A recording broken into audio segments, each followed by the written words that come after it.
By listening and by hearing information, you people here in this university are sitting right here, right now, because of this hearing, one part of it anyway, one part of this hearing is going to allow some people in this room to be doctors.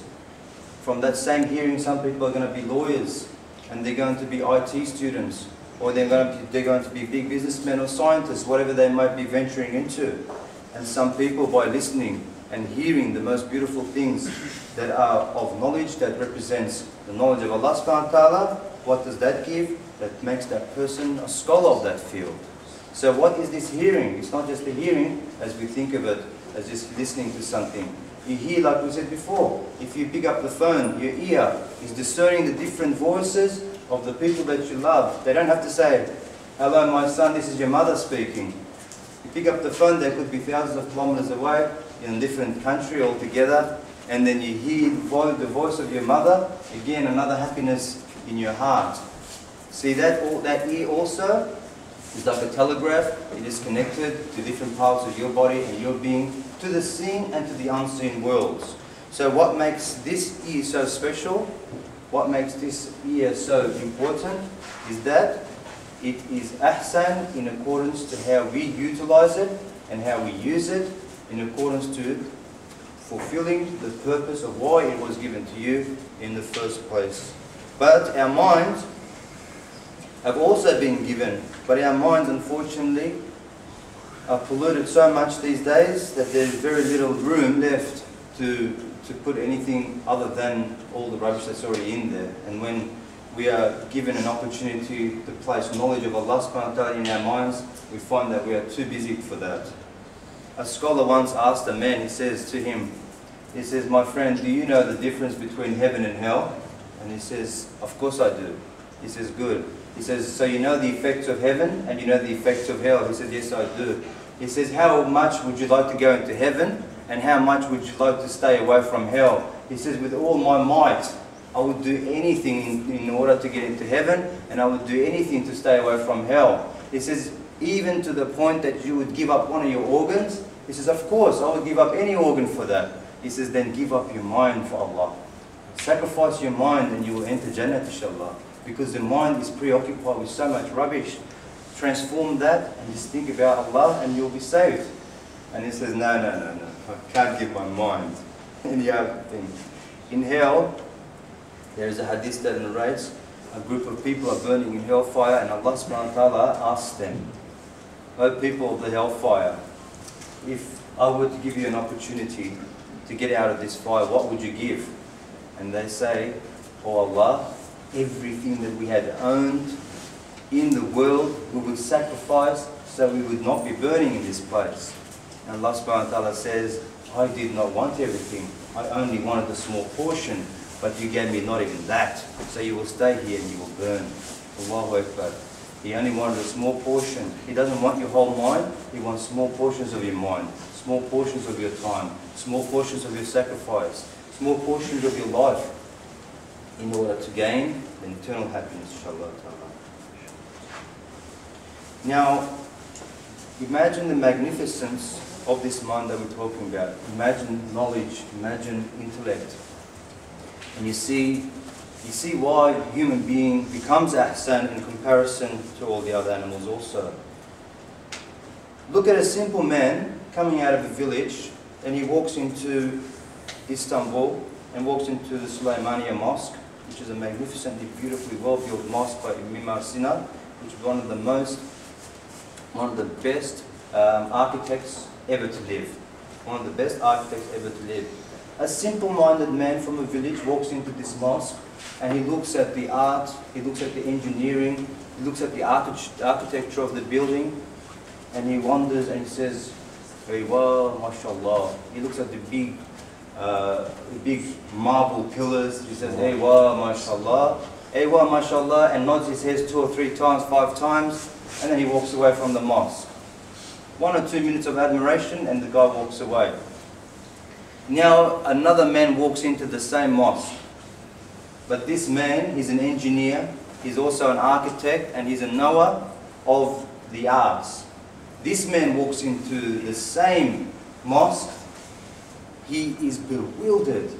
The man is overwhelmed at the art, at the magnificence of the architecture, at the tools used, and the way that was put together. The man is in wonder and in awe. He is so inspired, he's there for hours and hours and hours trying to understand how the artist put all this together, because he is beyond him. He sees something that is greater than he himself. He sees an architecture greater than what he can understand, and he is awed by it. He is so fascinated that he dwells so much into it, and he has so much love for it.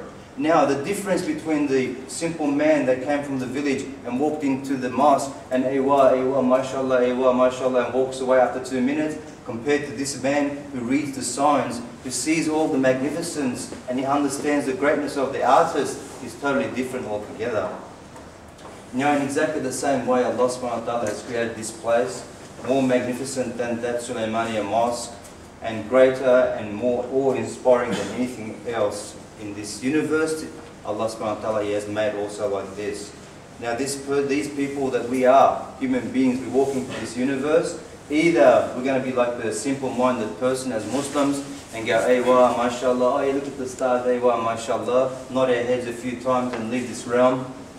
Or we're going to be dwelling into the greatness of Allah subhanahu wa ta'ala's greatness, and we look at the signs, we read the inscriptions, we see all of the signatures of Allah subhanahu wa ta'ala. Everything that He owns has a stamp on it and shows you how wonderful that He is, how great that He is, how also that He is merciful, that He is compassionate, He is all wise, He is all loving, and all the most beautiful names that may be manifested in this universe. But if we don't open our eyes, if we don't open our ears, if we don't open our imaginations and let that knowledge come in, then we don't get to see Allah subhanahu wa ta'ala, and we say, Aywa, mashallah, and walk away from this realm with great losses. Allah subhanahu wa ta'ala, He loves His creation. His creation, all of His creation is Hasan.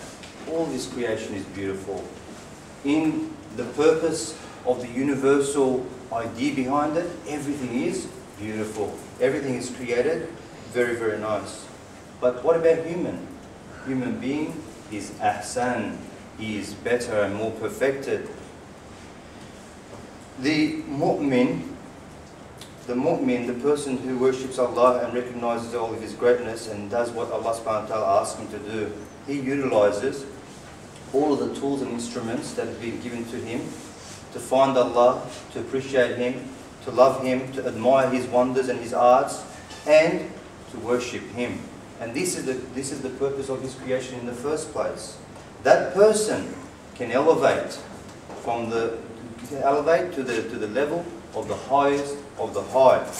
So what if the person refuses to recognize this greatness? And if he refuses to open up his eyes and makes darkness for himself, and he does not see the wonders of Allah subhanahu wa ta'ala's art, he does not use the intellect, the heart and the spirit and all these other tools that have been given to him in order to find Allah, but in opposite direction, he uses all of these tools just to satisfy his own ego, his own nafs and his own desires of an animalistic nature in this world only. Then he falls to the lowest of the low, asfala safilin, and he becomes worthy of being called the one who is all low, one who does not become a servant of Allah subhanahu wa ta'ala. Know that he becomes a servant of himself, of his own desires.